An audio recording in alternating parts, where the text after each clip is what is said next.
Oui, c'est Brigitte Morel et en fait, je ne vois plus. Ah, ça y est, c'est mieux. Donc, bonjour tout le monde. Alors, avec nous aujourd'hui, donc Emma Giuliani, ça va. Emma, elle a mis son nom. En revanche, Carole Saturno C'est pas s'appelle mon nom. Laurence Carillon sur l'écran, mais donc c'est bien Carole Saturno que vous avez avec vous. Je vais Si, me renommer. si tu veux te renommer Carole, voilà. Voilà. Donc, je suis très heureuse aujourd'hui d'être avec vous pour vous présenter le duo d'autrices Emma Giuliani et Carole Saturno, la série documentaire qu'elles ont faite ensemble. Mais ça me semblait aussi important, puis c'est un peu de la petite histoire, donc de commencer aussi par vous raconter comment cette collection est née. Donc, je connais Emma Giuliani depuis un certain nombre d'années. Emma est graphiste, une formidable graphiste, Emma. Merci Brigitte. Voilà, qui connaît extrêmement bien le livre jeunesse, qui a une très grande culture graphique, qui s'intéresse à énormément de choses, qui connaît très bien l'illustration. Donc ça, c'est vraiment toujours un plaisir de travailler avec elle sur des ouvrages. Donc je travaillais avec Emma déjà depuis un moment. Je la trouvais quand même, je trouvais aussi qu'elle avait vraiment une sensibilité tout à fait rare et particulière vis-à-vis du livre jeunesse. Donc un jour, je lui dis, mais Emma, pourquoi ne travaillerais-tu pas, toi, en tant qu'autrice, sur un livre jeunesse? Après, comme souvent, il y a eu un grand blanc. Et un jour, Emma est venue pour me présenter cet ouvrage qui est depuis devenu vraiment un best-seller, en tout cas un livre que tous les gens qui s'intéressent au livre jeunesse connaissent, voir le jour. Donc, voir le jour, c'était vraiment un livre très important pour Emma. Moi, c'est un livre qui m'a tout de suite aussi énormément touchée. Donc, on a commencé cette collaboration ensemble. Voir le jour a été un succès. Et puis, après voir le jour, Emma, qui se passionne pour énormément de choses, m'a dit aussi, écoute Brigitte, moi j'aimerais beaucoup faire un livre sur l'Égypte. Qu'est-ce que tu en penses? Sur l'Égypte antique. Alors normalement, quand on est dans une maison d'édition normale, j'aurais dû lui dire, bah, écoute, je suis désolée, je ne suis pas une maison de documentaire, va voir ailleurs, etc. Mais moi, en fait, j'adore aussi les défis et c'est vrai que je connaissais aussi très bien Emma et je savais que si elle avait cette passion pour l'Égypte et si elle avait vraiment envie de faire un livre sur ce sujet, voilà, c'est quelque chose. J'avais aussi envie de lui donner, de lui ouvrir la porte pour qu'elle travaille sur l'Égypte. Donc, Emma a commencé à travailler sur ce projet qui a naturellement a énormément changé de forme tout au long de ce travail. Au départ, c'était un livre qui était plutôt d'un format carré, un petit peu classique, hein, puisqu'après, il est devenu, donc je vous montre là la couverture, c'est devenu cet ouvrage. Donc, c'est un ouvrage aussi où il y a énormément de mécanismes à l'intérieur, alors de choses pas forcément très, très sophistiquées, mais qui sont quand même toujours très lourdes à mettre en place. Donc, Emma a commencé à faire tout un travail voilà, pour que ce livre puisse exister. Et puis, à un moment, donc, elle m'a dit, écoute, je crois que pour le texte, ça va vraiment quand même être compliqué pour moi. Donc, est-ce que tu penses que ce serait possible de demander à une personne, à quelqu'un de travailler sur le texte d'Égyptomania? Donc, c'est à ce moment-là où, connaissant Carole qui est journaliste, qui connaît aussi très bien le livre jeunesse, qui a énormément de compétences dans plein de domaines, donc est arrivée pour vraiment écrire, mettre en forme aussi le texte d'Égyptomania, et c'est comme ça que cette collection est née. Donc, après Égyptomania, il y a eu Grécomania, voilà, que je vais laisser aussi Emma et Carole vous présenter plus en détail. Et puis, le petit dernier qui vient de sortir, qui est sorti la semaine dernière, Medievalmania. Donc, voilà, donc c'est vrai que maintenant, c'est vraiment une belle collection, hein. On peut vraiment appeler ça maintenant une collection. Donc, naturellement, c'est des livres qui sont assez lents et très lourds à faire pour nos deux autrices. Donc, je ne me souviens plus des dates de parution, mais il s'est quand même écoulé quelques années à chaque fois entre 2016 le premier, me dit Sabine. Voilà, donc voilà, c'est des livres qui sont très longs à produire. qui sont pleins de qualités et de talents de Emma et Carole. Donc, je vais maintenant leur laisser la parole pour qu'elles expliquent un petit peu comment elles travaillent. Je ne sais pas, Emma, si tu veux peut-être commencer. Oui, bonjour à tous. Donc moi, oui, je vais essayer de vous expliquer comment on s'y prend. C'est vrai que c'est pas évident d'expliquer ça parce que bah, moi, je l'analyse pas forcément voilà, mais comme aujourd'hui, on m'a demandé d'expliquer, bah, j'explique. Donc en fait, ce qui est sûr, c'est que, pardon, je suis partie de d'une envie en fait, d'un souvenir d'enfance, de mon enfance où j'étais, passionnée vraiment, mais alors passionnée d'Égypte, comme souvent les enfants le sont quand ils découvrent, à l'école ou, dans une bibliothèque, qu'ils ont ce premier contact avec l'histoire ancienne et ça a été vraiment comme un vertige, voilà et je me souviens très précisément de ce plaisir que j'avais enfant à découvrir les civilisations anciennes et notamment l'Égypte. Donc je me souviens aussi du jour où j'ai proposé à Brigitte ce projet-là. J'étais dans le train, je regardais, comment les idées viennent. Bah, en fait, on est dans le train, voilà et puis on regarde par la fenêtre et puis tout à coup, bah, il y a enfin une vision d'un livre avec des flaps, avec le sarcophage qui s'ouvre et ça me paraissait tellement chouette comme ça que j'ai tout de suite envoyé un petit message à Brigitte pour lui dire: «Mais qu'est-ce que tu en penses?» et extra, éditrice extraordinaire, tout de suite elle dit: «Oui», donc c'est formidable. Donc là, j'ai été vraiment, j'étais pas surprise de sa réaction positive parce que vraiment c'est quelqu'un qui a une ouverture d'esprit, maximale. Donc voilà, on a commencé à gamberger. J'ai commencé à gamberger sur ces images. Ce qui se passe, c'est moi, j'ai une vision du livre comme ça, je voyais les flaps, je voyais le temple et tout ça. Mais quand on se heurte à la réalisation de ça, c'est moins facile tout de suite. J'avais une image en tête, mais après, il faut la concrétiser. Donc, c'est pas évident. Donc, pour parler d'Égyptomania, donc j'ai commencé à rechercher des documents, et cetera et à vraiment à regarder, les œuvres en détail. Moi, je pars toujours, et je pense que je pars toujours des œuvres, des fresques originales, des dessins, de tout ce qu'on peut bah, de l'origine, quoi. Ensuite, évidemment, il y a d'autres sources d'inspiration, d'autres artistes qui ont traité, par exemple, l'Égypte, dont je m'inspire, mais la base, c'est quand même le dessin des historiques, quoi, voilà. Je ne sais pas si c'est clair ce que je dites-moi. Oui? Donc, par exemple, je peux vous montrer, une page d'Égyptomania que j'aime beaucoup parce que je suis aussi une passionnée de jardin. Donc là, c'est la page du Nil, mais c'est pas celle-ci que je voulais vous montrer. C'est «Vivre à l'égyptienne». Est-ce qu'on voit? Oups! Ouais. Et là, c'est parfait. Mm. Donc «Vivre à l'égyptienne», je voulais voir ce jardin dans le livre et donc voilà. Le jardin à l'égyptienne, il a la particularité d'être représenté, sur les fresques, à plat et donc là, je vais peut-être vous partager mon écran pour vous montrer alors, partager l'écran pour vous montrer, l'œuvre, la fresque qui m'a servi de point de départ. Donc voilà. Non, ça c'est mon bazar. Voilà.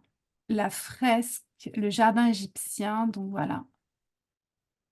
Est-ce que vous voyez? Parfaitement bien. Donc voilà, donc moi ça me rend folle de joie de voir ces fresques qui ont survécu jusqu'à nous, qui voilà, ça doit dater de, je sais pas, 1500 avant Jésus-Christ à peu près et heu et la façon dont les arbres sont représentés, tous les détails, les poissons donc dans le bassin, les nénuphars, les lotus, cette ces arbres stylisés, voilà, très, très beaux, ça me touche énormément et donc j'essaye, donc là, j'arrête le partage, j'essaye de restituer ça dans le dessin à ma façon, mais quand même assez proche de ce à quoi ressemblait le dessin d'un Égyptien à l'époque. Voilà. Ça me touche énormément. Il y a des détails qui me touchent, et là, je pense qu'avec Carole, on se rejoint. C'est qu'il y a certaines choses qui nous touchent vraiment beaucoup. Par exemple, ça va être des détails, mais vous voyez la musicienne qui est là. Est-ce qu'on voit ce que je fais là? La harpiste. Oui, oui, on voit bien. Elle a une harpe, et tout en haut de la harpe, il y a une petite tête de femme. Donc, c'est une déesse, hein, j'imagine. Et donc, voilà, ça, ce genre de détails magnifiques qu'on voit sur les fresques, ça, je veux le mettre dans le livre parce que c'est trop beau. Voilà. Donc, je pense qu'on a cette sensibilité commune avec Carole, et donc, peut-être parler de Medieval Mania, qui est le dernier en date, donc.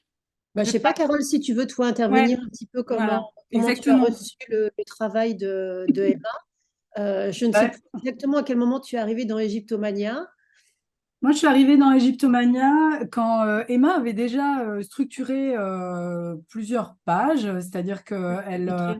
elle avait déjà commencé à concevoir, à fabriquer des pages, mais il n'y avait pas vraiment de thématique. En fait, nos livres, c'est finalement 8 grandes doubles pages, et ça semble, on se dit, bah 8 pages, c'est pas grand-chose, mais en fait, c'est un livre qui se développe et se déplie, je dirais pas à l'infini, mais c'est beaucoup plus que 8 pages. Voilà, et donc on a finalement retravaillé ensemble sur la structure même du livre. Comment est-ce qu'on allait le chapitrer? Qu'est-ce qu'on voulait raconter? Et mon travail, il consiste systématiquement, alors après on l'a fait dès le début sur Grécomania et évidemment sur Medievalmania, à essayer de voir de quelle manière on peut raconter cette histoire-là. C'est-à-dire que même s'il s'agit de l'histoire, et donc de faits qui sont... Il y a pas de part de fiction, hein, ce ne sont pas des albums de fiction, c'est vraiment du documentaire.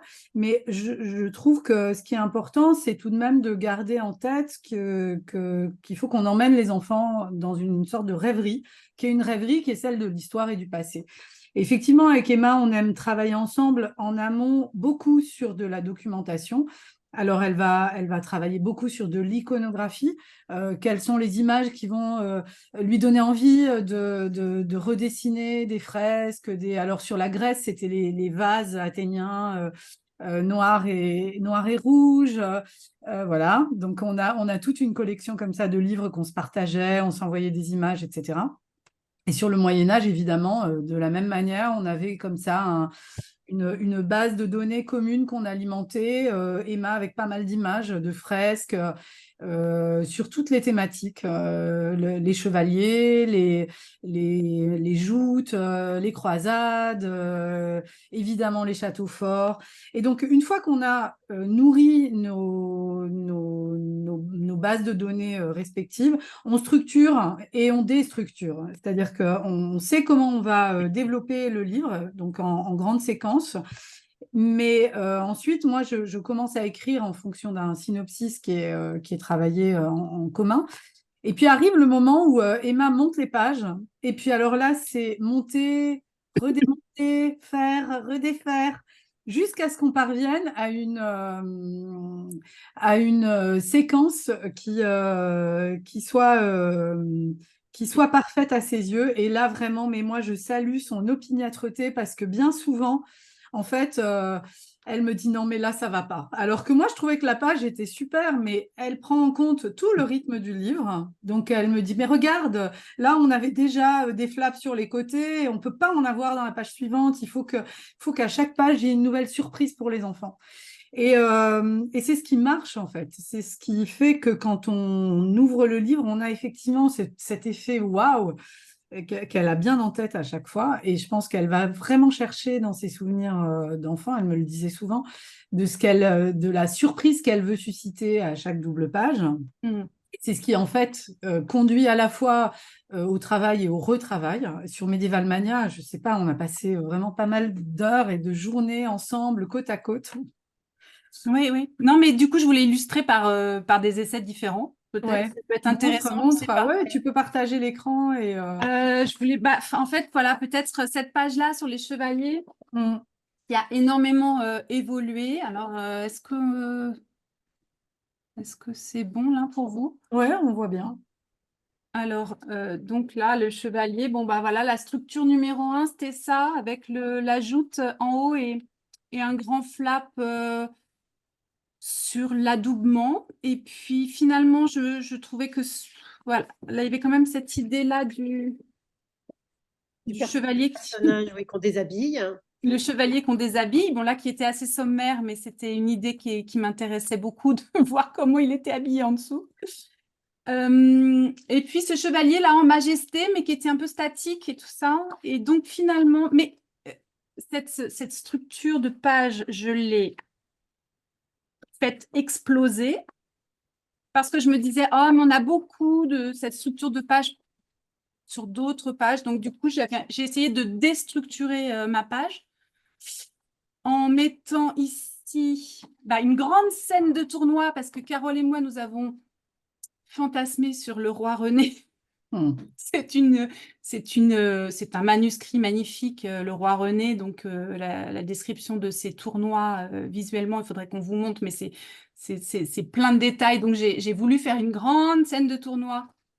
Finalement, c'était compliqué parce qu'il y avait beaucoup trop d'éléments, parce qu'il faut aussi rester sur des choses quand même visuellement simples pour que ça reste compréhensible. Et donc là, j'avais imaginé ce petit élément où on avait le chevalier qui se casse la figure. Ça me paraissait très drôle, etc. Bon, finalement, pas du tout. Dans le vrai livre, maintenant le livre imprimé, j'ai opté pour une structure de page beaucoup plus frontale, parce que finalement, c'est l'idée première de l'affrontement des deux chevaliers et que c'est c'est ça le plus efficace, quoi qu'on fasse, ça reste. Donc là, on a à la fois les chevaliers en majesté, on comprend qu'ils s'affrontent, il y a un effet graphique très fort puisque le bleu, le rouge, ça se contredit. Et ensuite, en dessous, vient la page plus structurée, plus déstructurée presque. C'est-à-dire que là, on a pu mettre, Carole, tous les détails, l'équipement du chevalier, comment sont ses sous-vêtements rembourrés. On a pu mettre aussi la scène de l'adoubement. Donc, tout y est. On a pu aussi placer un décor là-haut. Donc, c'est la tribune pour expliquer que tout ça, c'est évidemment un spectacle, à la fois un entraînement, à la fois un spectacle, à la fois quelque chose de très sérieux parce que tout ça, tous ces tournois étaient des choses prises. C'était du sport, mais c'était quand même très, très sérieux. Oui. Vous avez juste derrière moi la fameuse gravure. Ah, voilà, le roi René. La fameuse enluminure dont parlait Emma. Et moi, baisse-toi un peu qu'on voit le bazar. Ouais, mais en fait, je voulais vraiment rappeler à quel point les couleurs qu'Emma choisit ne sont pas des couleurs fantaisistes. C'est toujours extrêmement fidèle à la réalité, à l'iconographie classique, que ce soit dans Medievalmania ou Égyptomania ou Grécomania. Finalement, on retrouve les couleurs du passé qu'on a oubliées. Moi, je me souviens, notamment pour le Parthénon, mais c'est le cas aussi là, si je reprends le premier décor que j'avais. Donc, derrière moi, il y a Notre-Dame. En fait, Notre-Dame n'était pas blanche. La façade de Notre-Dame, les bas-reliefs étaient peints. Et donc, le travail d'Emma, il consiste pas, bien sûr, il y a tout son talent de graphiste et de metteuse en scène, fabricante de décors, etc. Et cet effet waouh, il vient pas de couleurs qui sont choisies de manière... c'est pas une lubie, c'est vraiment toujours extrêmement fidèle à l'iconographie classique. Donc, ça permet aussi en fait de transmettre ça aux enfants et de leur raconter qu'on n'est pas dans c'est pas que de l'invention esthétique. Et les couleurs que tu as choisies pour les 3 ouvrages sont toujours fidèles à un registre de couleurs qui était celui de l'époque. Exactement. Peut-être je peux vous partager justement ça. J'avais quelques petites photos de... Alors... Moi, j'ai peut-être juste dire aussi 2 mots, en effet, parce que ces livres qui ne font que 8 doubles pages, c'est ça, c'est bien 8. Ouais. Ou 8 ou 9, parce qu'il y a la fameuse dernière. Ouais. Ouais. C'est vrai que moi, j'aime bien aussi expliquer qu'en fait, ces livres, pourquoi? Pour nous, en tant qu'éditeurs ou auteurs, en fait, on les construit pas du tout de la même façon que les livres classiques, hein, dans le sens où chaque double page doit vraiment être parfaite, captiver l'attention. Voilà, on n'est pas dans le récit d'un livre qu'on va lire de façon linéaire. Et du coup, dans la construction du livre et dans la façon de l'éditer, de le penser, il y a vraiment ce souci de chaque double page qui doit être vraiment un univers entier à elle seule, en fait. Et voilà, et quand on a fini de la lire, on a envie de tourner la page parce qu'on a envie de voir comment sera aussi construite et proposera la double page suivante. Donc ça, c'est vrai que c'est très différent par rapport à un livre classique où on a un texte linéaire avec une histoire, avec des temps forts, des choses moins fortes. Là, c'est voilà, c'est vraiment chaque double page doit vraiment apporter énormément de choses à elle toute seule. Mm. Donc c'est aussi ça qui rend la construction de ces ouvrages extrêmement complexes et extrêmement exigeants surtout. On ne peut pas avoir une double page qui tout d'un coup est bon, ouais, où la tension retombe en fait. Oui, c'est vrai. C'est mon souci, Carole Voilà. aussi. Oui, c'est vrai. Il faut que ça. Mais enfin, les sujets sont tellement beaux que, enfin voilà, moi, l'histoire de l'art, je m'en lasse jamais. J'ai l'impression qu'on peut tout le temps. Ouais, je sais pas, ça me paraît effectivement.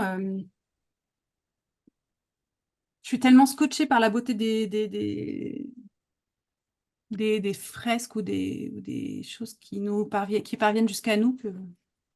Donc là, tu nous montres Grécomania. Il manque de Grécomania parce que oui, il y a aussi cette histoire de, comment dire, de surprise, oui, voilà, de variation des mises en page.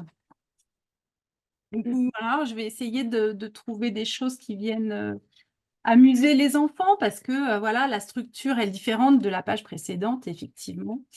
La page précédente, c'était les dieux, voilà. Et là, ils sont 12. Alors, du coup, j'ai trouvé une solution de flap qui se... Hop, hop. Voilà. On peut tirer sur la queue de l'hippocampe de Poséidon. Je trouvais ça aussi très drôle. Voilà, il ne faut pas qu'on s'ennuie à la lecture. C'est vrai que l'enfant va pouvoir, ça, Carole va pouvoir en parler, mais l'enfant va pas lire ça d'une traite, évidemment, et puis chacun va y prendre ce qu'il veut, mais on peut lire paragraphe par paragraphe, et le gros travail, c'est une fois que la structure de la page, graphiquement, elle est trouvée, elle est OK, il faut bien souvent retravailler le texte pour qu'il soit parfaitement ajusté à cette mise en page un peu spéciale, quoi, un peu complexe. Donc, Carole, donc là, je te laisse expliquer ça, mais effectivement, il y a beaucoup de légendages, de choses comme ça, où il faut... On part en fait donc quand la double page est à peu près, alors, Emma fait un travail d'esquisse, elle me montre, je lui dis ah oui mais là j'avais pensé mettre peut-être aussi un encadré sur tel sujet, etc. Donc elle va rajouter une illustration, puis elle fait un essai, et puis on cale le texte, et en fait le texte est soit trop long, soit trop court, ou alors ça convient pas, et puis on a oublié quelque chose, parce que il faut quand même savoir que même si, tout à l'heure on parlait de ces fameuses 8 ou 9 doubles pages selon qu'on compte aussi la dernière, mais qu'il faut la compter d'ailleurs puisqu'elle elle est assez importante, et c'est une page que moi j'aime énormément parce qu'il y a toujours plein de petites informations, c'est plus comme des miscellanées. La vocation de ces ouvrages est quand même, entre guillemets, un peu encyclopédique. C'est-à-dire que sur chaque sujet, que ce soit sur l'Égypte ancienne, sur la Grèce ou sur là, le Moyen-Âge, nous, on avait vocation avec Emma de quand même donner suffisamment d'informations pour que les lecteurs et lectrices soient abreuvés, complètement nourris sur tous les sujets. Sur le Moyen-Âge, ça a été particulièrement difficile parce que contrairement à l'Égypte ou à la Grèce, où on englobait une civilisation, là, on englobait une période de 1000 ans, et on voulait aussi ne pas oublier, ne pas être trop européocentré. Donc, on a essayé d'ouvrir un peu plus largement sur aussi, effectivement, les grandes découvertes, les croisades, les échanges aussi entre Orient et Occident. Et c'est vrai que pour le travail du texte, là, moi, j'ai mis derrière moi le château fort, qui est une de mes pages préférées du livre, avec la ville aussi, que j'aime beaucoup. Mais le château fort, en fait, quand Emma me l'a montré la première fois, moi, j'ai eu une vision d'un château fort Playmobil. C'est-à-dire que je me disais, les enfants peuvent très bien mettre le livre debout et ils ont là un décor idéal. Il n'y a plus qu'à amener les personnages. Et on a en fait derrière soi toutes les petites fenêtres à ouvrir où on a le donjon, etc. Donc c'est en fait la taille du livre suggère aussi quelque chose qui permet en fait de susciter le décor. Et là, avec le château, on ouvre la page, on a une belle envergure qui tient debout en plus. Donc on peut vraiment à la fois lire et apprendre des choses sur ce que c'est, comment est-ce qu'on a construit le château fort, mais aussi se mettre à jouer. Et l'autre chose que je voulais dire, c'est que quand on pensait ces livres, que ce soit sur l'Égypte, la Grèce et là le Moyen Âge, pour moi, le souci était aussi de vraiment amener les enfants et peut-être les adultes qui accompagnent la lecture à se demander ce qui restait de cette période ou de cette civilisation dans nos vies d'aujourd'hui. Et en travaillant sur le Moyen Âge avec Emma, on s'est vraiment rendu compte que le monde moderne, le monde moderne vient directement de là. La France d'aujourd'hui, les paysages de la France d'aujourd'hui viennent du Moyen Âge. Et donc, c'était important pour nous qu'il y ait vraiment des grandes pages presque, je dirais, iconiques avec le château, la cathédrale. Ça fait partie de nos paysages, on ne pouvait pas passer à côté. La manière dont aussi les forêts ont été apprivoisées, comment est-ce que la terre a été ensuite, l'agriculture en fait s'est développée. Ouais. Vraiment, les paysages de notre pays viennent de cette période-là, mais en même temps d'ouvrir aussi sur ce qu'a été ensuite la naissance du commerce vers l'Orient avec les croisades, et puis évidemment les grandes découvertes qui laissent place à ce qui a suivi, la découverte de l'Amérique, etc. Donc, on progresse comme ça, on chemine ensemble avec Emma, et c'est vrai que c'est long à faire parce qu'il y a pas mal d'avancées et de reculades. Parfois, il faut un peu de patience. Mais je trouve que dans ce livre aussi, ce qui a évolué, c'est le principe graphique qui est peut-être encore plus poussé. Il y a une chose que tu n'as pas dite, c'est que tu as commencé à travailler sur l'Égypte parce que tu disais je pourrais dessiner les personnages de profil, je ne sais pas faire les personnages de face. Et donc, ça y est, là, on y est. Tu maîtrises Oh, totalement. Mais donc, l'Égypte m'arrangeait beaucoup parce voilà, qu'effectivement, comme dans mon une premier astuce, livre, quoi. Voir le jour, je n'ai pas appris à dessiner, je n'ai pas fait d'école de dessin. Moi, j'ai appris à créer enfin, j'ai appris à fabriquer des livres, pour être précise.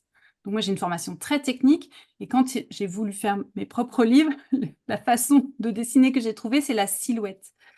Et la silhouette, donc, c'était bien pratique, tout le monde de profil, tout ça. Et donc, les Égyptiens, c'était formidable pour ça. Le graphisme égyptien, c'était bien. Et ensuite, ça s'est vachement corsé pour la Grèce antique, parce que alors là, la beauté des statues grecques à restituer, c'était pas une mince affaire pour moi. Mais finalement, je me dis que ça, c'est plutôt pas mal. Voilà. D'abord, il y a donc c'est quand même des profils hein, sur les vases grecs et tout ça. Et puis, j'apprends, à chaque fois, j'apprends un peu plus à manier mon Illustrator, mon outil fétiche de dessin, donc le logiciel, hein, parce que moi, je travaille sur Illustrator, sur papier, mais sur Illustrator pour dessiner tous les détails et tout ça. Donc, par exemple, la petite Athéna, là, vous voyez, ces petits drapés, là, toutes ces petites choses, je ne savais pas faire sur le livre précédent. J'ai trouvé des petites astuces pour dessiner des drapés.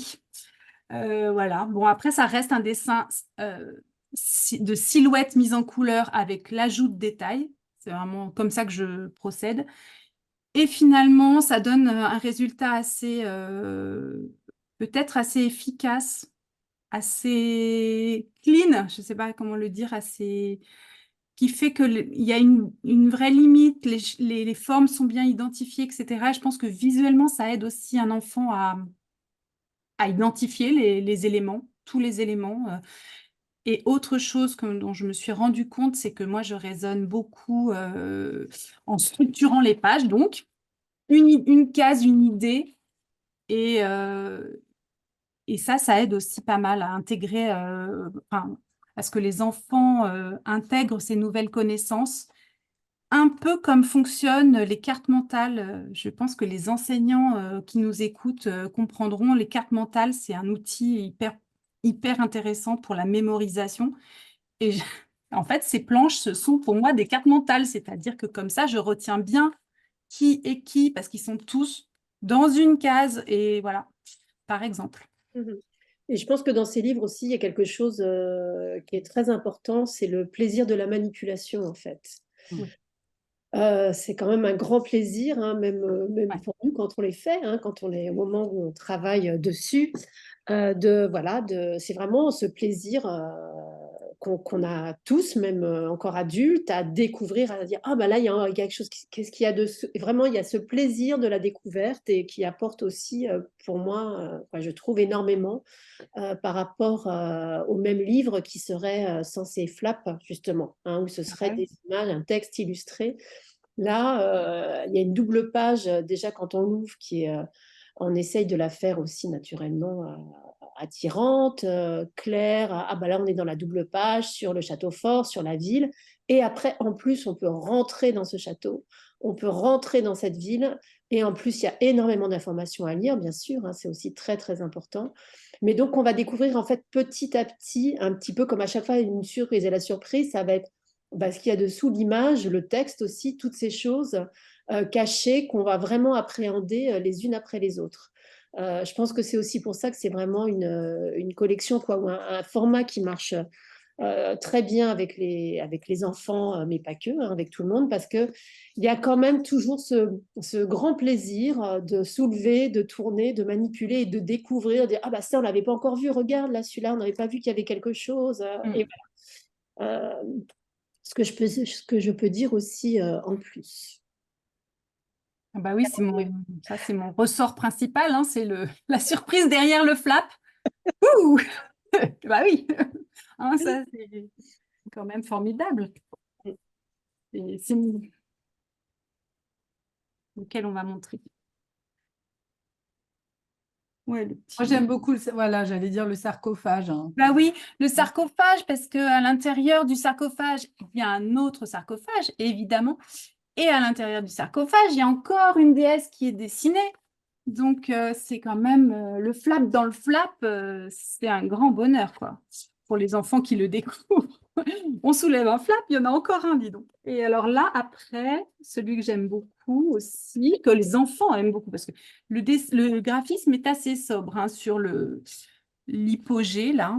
Donc, c'est un tombeau dans la montagne, mais pour faire comprendre que ensuite, le sarcophage est placé tout au fond de la montagne, au fond d'un grand tunnel creusé dans la roche. Et là, il y a encore un petit flap où on voit que la momie est rangée, que le sarcophage est rangé dans une boîte, voilà, un grand tombeau en bois orné de formules magiques. Donc, petit flap, oui, c'est notre boîte secrète, c'est le flap. Ah, je vois qu'il y a une petite intervention. Voilà, que je vais lire. J'aime vraiment beaucoup le fait de s'appuyer sur des sources originales pour les contenus textuels et visuels. Ça rend le résultat plus riche. Avez-vous toutes les deux d'autres projets en cours ou futurs sur d'autres aires historiques ou aires géoculturelles? La Rome antique, la Chine ancienne, point d'interrogation. Alors, pour les 10 prochaines années, mesdames, Emma, Bah oui, c'est tentant, évidemment. Là, aujourd'hui, on n'a pas arrêté un autre projet, un autre sujet, parce qu'on vient de finir Medieval Mania, donc c'est pas forcément. On a toujours besoin. Moi, j'ai toujours besoin d'une petite période récupération. de récupération quand même avant d'enchaîner, parce que c'est des projets quand même très, très lourd, qui nous accompagne longtemps, hein, Carole, pendant bien 1 an et demi, 2 ans. Donc quand c'est fini, c'est vrai que moi j'ai besoin d'une petite pause avant de me ressourcer. Évidemment, la Chine, oui, c'est tentant. Voilà, il y a le Japon. Alors effectivement, ce qui est compliqué après, c'est pas forcément évident d'avoir des repères. Autant moi, j'avais beaucoup de repères sur l'Égypte ancienne, la Grèce ancienne, par ma formation aussi, et même le Moyen-Âge, j'en avais un peu moins, mais quand même. Quand on commence à plonger dans la Chine ancienne, bien, les repères sont beaucoup plus flous et va falloir du temps pour bien s'en imprégner, mais pourquoi pas. Et de toute manière, c'est merveilleux. Moi, j'ai déjà des tableaux. Je rassemble beaucoup de documentation sur Pinterest et tout ça pour voilà, pour me faire des tableaux iconographiques. Et la Chine, c'est merveilleux. C'est absolument merveilleux. Mais c'est complexe. Peut-être ce que je peux ajouter, c'est que quand on a eu fini Grécomania, quand on a terminé Grécomania, nous, enfin moi autour de moi, on me disait ah bon bah maintenant c'est l'Empire romain quoi. Vous avez fait l'Égypte, la Grèce, donc assez naturellement, ce qui était attendu, c'était qu'on travaille sur l'Antiquité romaine. Et moi, de ce point de vue, c'est vrai que parce que mon premier réflexe, c'est quand même, c'est pas que je pense au texte, mais je pense à la narration, peut-être plus qu'Emma, qui pense image, et c'est bien pour ça qu'on est bien complémentaires toutes les deux. Moi, j'avais en tête Pompéi, parce que je me disais, Pompéi, en termes de narration, c'est pas une civilisation, c'est pas travailler comme sur Grécomania, sur la Grèce antique, mais il y a cette éruption qui vient tout arrêter, et puis la redécouverte d'un site, etc. Et c'est vrai que c'est un sujet auquel on peut réfléchir. Après, Emma, on avait tellement assez de dessiner des statues, des statues, Tu veux que j'intervienne? des silhouettes antiques. Elle a dit non, mais là, je veux passer à autre chose. Donc, le Moyen-Âge était bienvenu pour ça. Mais c'est vrai que dans un autre registre, par exemple, moi, je trouve que la période de la Révolution, avec ce que ça a impliqué pour notre pays, alors c'est une vision peut-être un petit peu plus resserrée sur la France, mais en termes de narration et de résonance avec la période actuelle, je trouve ça aussi très intéressant et spectaculaire à montrer aux enfants. Je vois bien la prise de la Bastille, l'Assemblée nationale, voilà. Oui. Pour revenir sur la Rome antique, effectivement, moi j'avais besoin d'une pause sur l'Antiquité. Bon, évidemment, le sujet est merveilleux, et Pompéi encore plus. Et en plus, je me souviens de ce choc aussi, enfant, d'avoir découvert une ville sous les cendres. Enfin, c'est merveilleux, quoi. Donc, oui, dans l'absolu, mais concrètement, s'y remettre, c'était compliqué de repartir sur de l'Antiquité. J'avais envie d'autre chose. Et le Moyen-Âge, ça m'a soufflé parce que il y a énormément de sources iconographiques et j'étais émerveillée par les enluminures et tout ça. Et il y a la polychromie aussi de Notre-Dame et tout, c'est merveilleux. Donc voilà, c'est un peu, on verra bien. Il y a une autre réaction, Emma, que je vais lire. Je découvre vos livres avec émerveillement, que c'est beau et si bien documenté. Encore tellement de choses à faire, tellement d'envie. Ça, c'est Voilà. sûr. Hein. Merci. C'est vrai qu'il y a beaucoup de sujets possibles maintenant. Mais Ouais, je non, trouve que là, d'avoir l'occasion de vous rappeler, enfin pour moi qui suis pas, comment dire, qui suis pas illustratrice et qui ai accompagné Emma sur ces 3 livres, je trouve que c'est très important de rappeler que ces images sont vraiment fidèles en fait à une iconographie classique. Parce que vraiment, on a oublié que c'était que le Parthénon était en couleur, que Notre-Dame était en couleur. On a des images tellement inscrites aujourd'hui sur comment est le Moyen-Âge, comment était l'Antiquité grecque et égyptienne. Bon, les sarcophages, on voit bien c'est ça aussi, les méthodes de conservation, il y a de la couleur, mais en tout cas pour l'Antiquité grecque et là pour le Moyen-Âge, c'est absolument surprenant de redécouvrir ces monuments et cette culture avec autant de couleurs. Et donc, bon, voilà, maintenant vous le savez, on vous a révélé un peu les secrets. Ça n'est pas du tout... c'était vraiment en couleur, hein, donc c'est Ouais. important de le savoir. Comme on a encore quelques minutes, Carole, on a essayé aussi dans l'ouvrage sur le Moyen Âge que la présence des femmes, hein, la présence féminine, ait aussi son importance. Donc, je ne sais pas si tu veux dire deux mots sur ce sujet, puisque je pense que c'est quelque chose qui nous tenait à cœur à toutes les trois. Mais en fait, c'est pas seulement... Oui, alors évidemment, la présence des femmes. Et là, je vois qu'Emma vous montre Christine de Pisan, qui est en toute première page du livre, dès qu'on ouvre le livre. Mais c'est comme... et c'est le cas sur ces livres-ci, mais même sur les précédents que j'ai pu faire sur des sujets de société tout à fait contemporains, comme l'histoire de l'immigration. C'est aussi, pour moi, important de faire un peu tomber les idées reçues. Et donc, on a une image du Moyen-Âge comme une période austère, sombre, avec des sorcières. En fait, il y a vraiment un malentendu autour de ça. Les bûchers de l'Inquisition, c'est plutôt le début de la Renaissance. Et les femmes, en fait, avaient aussi une grande... alors, c'était dans les limites de ce que l'époque leur permettait, mais il y a une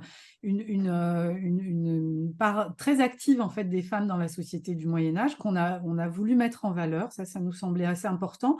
Mais ce qui était important aussi, c'était d'essayer d'ouvrir en fait et de ne pas rester vraiment franco-centré, européo-centré, et de montrer à quel point les échanges en fait avec l'Orient, notamment à partir des croisades, ont été synonymes. Bien sûr, les croisades sont des guerres de religion, mais les croisades, c'est aussi un motif d'échange de savoir. Alors, c'était le cas aussi avec les échanges commerciaux lors des foires annuelles, mais Emma?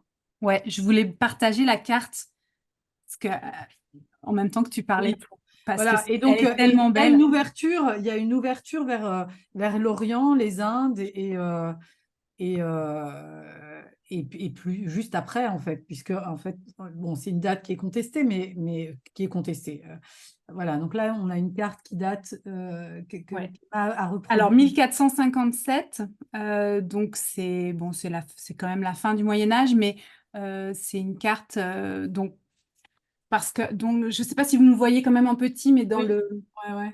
dans Medieval Mania, à la fin, il y a une carte du monde telle qu'on se le représentait au XVe siècle. Évidemment, c'est passionnant parce qu'il n'y a pas les Amériques, parce qu'elles ne sont pas encore découvertes, parce que les continents ont des formes étranges. Je pense que ça peut vraiment passionner les enfants de comprendre ça. Et les continents ont des formes étranges, mais ils sont quand même là, finalement pas si mal tracés que ça.